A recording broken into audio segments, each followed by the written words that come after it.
সালামু আলাইকুম। আমি ডাক্তার নাজমুল।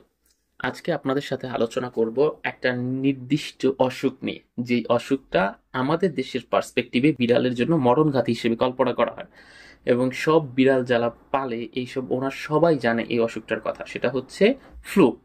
এই বিড়ালের ক্যাট ফ্লু যেটা আছে, এটা যে মারাত্মক একটা রোগ, এবং এই ফ্লুর ভ্যাকসিন যে আমরা সবাই প্রায় দিয়ে থাকার কথা সবসময় বলি, সব ভেটরা। তো আপনারা হয়তো এটার সাথে খুব বেশি পরিচিত, আপনারা জেনে থাকবেন। আজকে আমি জানাবো যে এই ফ্লু হইলে সাধারণত কি কি লক্ষণ প্রকাশ পায়, এবং এই সময় আপনারা ঠিক কিভাবে কি করতে পারেন, ওকে সামলাবেন কিভাবে সেটা। আমি যখন স্টুডেন্ট লাইফে ছিলাম তখন আমার কাছে একদম প্রথম বিড়ালের ট্রিটমেন্ট ছিল আলটিমেটলি ফ্লোর ট্রিটমেন্ট। তো দেখা গেছিল, সত্যি কথা বলতে, যেটা আমি বিড়ালটাকে বাঁচাইতে পারিনি, এবং আমার কাছে এতটা খারাপ লাগতেছিল, তখন আমি আমার যে স্যার ছিল তাকে প্রশ্ন করছিলাম যে স্যার, আমাদের কাছে এই যে ফ্লুর পেশেন্ট গুলা যে আসে, আমরা তো বাঁচাইতে পারি না সেরকম ভাবে। তখন আমার স্যার একটা কথা বলছিল যে নাজমুল, এটাতে আসলে মন খারাপ করার কিছু নেই।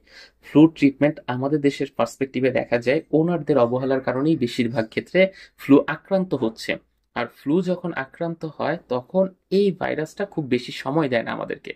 তারপরে ওই যে প্রথম কথা হইছে, ওনার ভ্যাকসিন দেয়নি। ভ্যাকসিন না দেওয়ার কারণে আক্রান্ত হইছে। আক্রান্ত হবার পরেও তারা 1-2 দিন বাসায় বসে থাকে, অপেক্ষা করে যে হয়তোবা এটা নর্মালি ও খাবার দাবার অফ করছে, ও হয়তো আবার চালু করবে। ওই 1-2 দিনের মধ্যে তারা যখন আমাদের কাছে নিয়ে আসতেছে, তখন প্রায় যায় যায় অবস্থা। তখন আসলে তুমি যত ট্রিটমেন্টই দাও না কেন, এটা আসলে অত ভালো কাজ করবে না।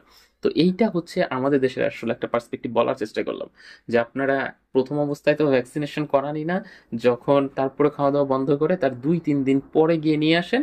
তো ওই সময় আমাদের আসলে করণীয় সেরকম কিছুই থাকে না। ফ্লু কিন্তু ভালো হয়। তারপরে আমি বেশ কয়েকটা পেশেন্ট এরকমও পাইছি, যেগুলা কিনা একদম যেই দিন খাওয়া দাওয়া বন্ধ করছে ওই দিন বিকালে হয়তো বা নিয়ে আসছে, অথবা তার পরের দিন নিয়ে আসছে, এবং ওগুলা ফুললি রিকভারি করছে।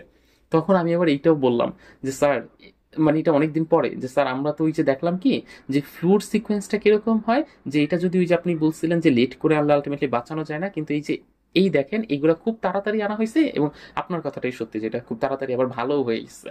তো বিষয়টা হচ্ছে আসলে ফ্লু ট্রিটমেন্টটা এইভাবেই ডেভেলপ করে, বা এইটাই হচ্ছে এটার মেইন কারণ। এই জন্য ফ্লু হইলে কোনো কারণে আলটিমেটলি কি করা যাবে না, লেট করা যাবে না। এখন ধরুন আমরা জেনে নেই যে ফ্লু আসলে কেন হয়। ফ্লু আসলে তিনটা কারণে হইতে পারে। একটা হচ্ছে feline herpes virus, feline rhinotracheitis virus, অথবা ফ্যালাইন ক্যালসি ভাইরাস। এই তিনটা ভাইরাস যখন আসলে অ্যাটাক করে বিড়ালের বডিতে, তখন আসলে সেখান থেকে ফ্লু তৈরি হয়। আর ফ্লু তৈরি হইলে সেখানে দেখা যায় সেকেন্ডারি একটা ব্যাকটেরিয়াল ইনফেকশন হয়, যেমন ক্যালামাইডিয়া, এই ব্যাকটেরিয়া করতে পারে। এরকম আরো বিভিন্ন ধরনের ব্যাকটেরিয়া আছে যেগুলো কিনা ওই ফ্লুর ওই অবস্থাটাকে আরো বেশি খারাপের দিকে নিয়ে যায়। এটা হচ্ছে সেকেন্ডারি ব্যাকটেরিয়াল ইনফেকশন বলি আমরা মেডিকেলের টার্মে। এই কারণে হচ্ছে সাধারণত ফ্লু হয়। আর ওই যে আমরা যে ফ্লুর ভ্যাকসিনটা দিই না, ওই ফ্লুর ভ্যাকসিনের মধ্যে সাধারণত কি এই ভাইরাসগুলোর বিরুদ্ধে ওই ভ্যাকসিনটা তৈরি করা হয়েছে। এই জন্য ফ্লুর ভ্যাকসিন দিলে সাধারণত দেখা যায় এই ভাইরাসগুলো আর তখন বডির ভিতরে গিয়ে কোনো সংক্রমণ তৈরি করতে পারে না। এখন ক্যাট ফ্লুর সাধারণ যে লক্ষণগুলো সেটা আমরা হচ্ছে আগে একটু জেনে নেই। ক্যাট ফ্লুর প্রথম যে লক্ষণ সেটা হচ্ছে হলুদ কালার বমি হবে। এটা আমরা আপনারা সবাই জানেন যে হলুদ কালার বমি, তার মানে হচ্ছে এটা ক্যাট ফ্লু হয়েছে বলে আমরা সাধারণত ধরে নিচ্ছি। এছাড়াও হাঁচি থাকতে পারে, কাশি থাকতে পারে, নাক দিয়ে পানি পড়া, চোখ লাল হয়ে যাওয়া, চোখ দিয়ে পানি পড়া, প্রচুর পরিমাণে জ্বর থাকা, খাওয়া দাওয়া অফ করে দেওয়া, একটা জায়গায় বসে থাকা, হাঁপানো, শ্বাসকষ্ট, আর হচ্ছে কি পাতলা পায়খানা, প্রচুর পরিমাণে পাতলা পায়খানা। এবং ওটা শুধু পাতলা পায়খানা না, দুর্গন্ধযুক্ত যে পাতলা পায়খানা আছে সেইটা আলটিমেটলি তৈরি হয়। এই সাইন সিমটম গুলো যদি আপনারা দেখতে পারেন, তাহলে বুঝবেন যে আপনার বিড়ালটা আসলে ওই ক্যাট ফ্লু হয়েছে। এটা একদম শিওরই বলা যায়। হলুদ কালার বমি, পাতলা পায়খানা, খাওয়া দাওয়া অফ, প্রচুর পরিমাণে জ্বর, এই চারটা সাইন সিমটম হচ্ছে আমরা বেসিক্যালি দেখি। চারটা সাইন সিমটম থাকলে আমরা ওটাকে ধরে নিই যে না, এটা আসলে হচ্ছে কি হয়েছে, ফ্লু দ্বারা আক্রান্ত হয়েছে। এখন ফ্লু দ্বারা আক্রান্ত হইলে আপনার করণীয় হচ্ছে একটাই, সেটা হচ্ছে বাসায় বসে খুব ভালো মতো যত্ন নিতে হবে। ভেট যে যা যা বলছে ঠিক ওইটা ওই টাইম মতোই আপনাকে ওকে প্রোভাইড করতে হবে। ধরেন বলছে যে 12 ঘন্টা পর পর ইনজেকশন দিতে হবে, একদম কাটায় কাটায় 12 ঘন্টা পরই আপনাকে ইনজেকশন দিতে হবে। এরকম ভাবে ভেটের যে নির্দেশনাটা আছে সেইটা যদি মাইনা চলতে পারেন, তাহলে হচ্ছে আপনার এই বিড়ালটা ভালো হবে। কিন্তু এই যে ভেট বলছে একটা, আপনি ওকে একটু হেলাফেলা করতেছেন, 2টা ওষুধ পাইছি, 3 নাম্বারটা তো পাই নাই, এটা না দিলেও চলবে, আপনি এরকম মন গড়া তথ্যের উপর ভিত্তি করে কাজ করলেন, তাহলে হচ্ছে আর এটা বাঁচানো যাবে না। এই জন্য আমাদের কাছে যে পেশেন্ট গুলো আসে, আমরা সাধারণত আমাদের কাছে রাইখেই সেটার ওইভাবে ট্রিটমেন্ট করি। প্রত্যেকদিন বলে নিয়ে আসতে, যাতে করে একটা নির্দিষ্ট সময় নির্দিষ্ট ইনজেকশনগুলো দেওয়া যায়। এইভাবে যদি আপনি যত্নটা নিতে পারেন তাহলে হচ্ছে ভালো থাকবে। এছাড়াও সবসময় আপনি ওকে কি করবেন, ও তো এই টাইমে দেখবেন যে মুখে খাবার বন্ধ করে দিচ্ছে।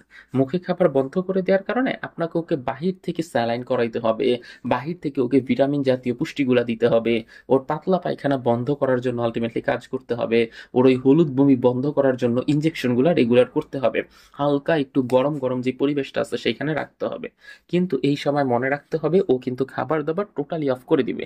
এখন খাবার দাবার যখন টোটালি অফ করে দিছে আপনার ভয়ের কারণ নেই, কারণ ওই যে ওর বডিতে স্যালাইন চলতেছে, ওই যে ওর বডিতে ভিটামিন চলতেছে, ওই স্যালাইন আর ওই ভিটামিন ওর বডিতে যতটুকু প্রয়োজনীয় পুষ্টি উপাদান দরকার সেই পুষ্টি উপাদানটা ওকে সাপ্লাই দিয়ে দিচ্ছে।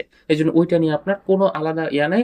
চেষ্টা করবেন মুখে একটু খাওয়ানোর, যদি খায় খাবে, আর যদি না খায় that's okay, normal, just like আপনি নর্মালি করবেন। কিন্তু এই সময় যত তাড়াতাড়ি পারা যায় ট্রিটমেন্টটা প্রোটোকলটা শুরু করতে হবে। ট্রিটমেন্ট প্রোটোকল যত দেরি করবেন ততই হচ্ছে আলটিমেটলি ওর জন্য সমস্যা তৈরি হবে। আর ওকে এই সময় না খাইলে জোরাজুরি করার কোনো প্রয়োজন নাই। আলটিমেটলি ভেট যা দিয়ে দিচ্ছে সেই প্রোটোকলটা মানতে পারলেই আপনার বিড়াল খুব তাড়াতাড়ি সুস্থ হবে। এমনও আমি দেখছি যেটা 4 দিনের মাথায় ফ্লু পুরোপুরি সম্পূর্ণ রিকভারি করে গেছে এবং ওইটা এখনো বেঁচে আছে। আমার মানে মোস্ট অফ দ্য টাইমে এই ট্রিটমেন্টটাই বেশি দেয়া হয় আর কি, এই জন্য এটা নিয়ে আমার অনেক অভিজ্ঞতা আছে। এমনও দেখা গেছে যে এক বাসা থেকে এরকম লোক আসছে, আইসা ফ্লু যখন বলছে এটা ফ্লু আক্রান্ত হয়েছে, কান্নার পুরো একদম সারা, সাথে সাথে 8-10 জন চলে আসছে, তাদের বাসার মেয়ে এরকম কান্নাকাটি করতেছে কেন এটা নিয়ে তারা পুরাই। তারপরে সাথে সাথে ওই যখনই মেয়েটা দেখছে যে এত কান্নাকাটি করতেছে, বাসার লোক বলছে স্যার আপনি ট্রিটমেন্ট শুরু করুন। ওই বিড়ালটা দেখা গেছে 4 দিনের মাথায়, মনে হয় যতটা আমার মনে আসছে, 4 দিনের মাথায় আলটিমেটলি বিড়ালটা একদম পুরোপুরি সুস্থ হয়ে গেছে। তো এরকমই আপনারা যত তাড়াতাড়ি ফ্লু ট্রিটমেন্টটা শুরু করবেন তত তাড়াতাড়ি হচ্ছে বিড়ালটা সুস্থ হয়ে যাবে।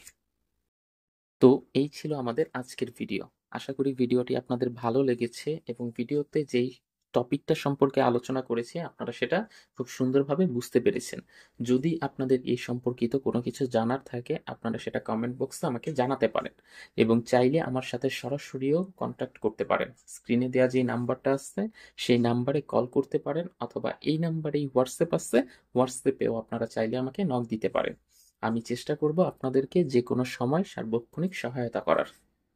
আপনারা চাইলে আমার ফেসবুক পেজ এবং গ্রুপেও জয়েন হতে পারেন। সেখানে সার্বক্ষণিক আপনাদের যে সমস্যাগুলো আছে সেই সমস্যাগুলো জানালেই খুব দ্রুততার সাথে স্বল্প সময়ে আপনারা রিপ্লাই পাবেন। তো আশা করব আমার সেই ফেসবুক পেজ আর ফেসবুক গ্রুপে জয়েন হয়ে যাবেন। ধন্যবাদ সবাইকে, ভালো থাকবেন। আসসালামু আলাইকুম।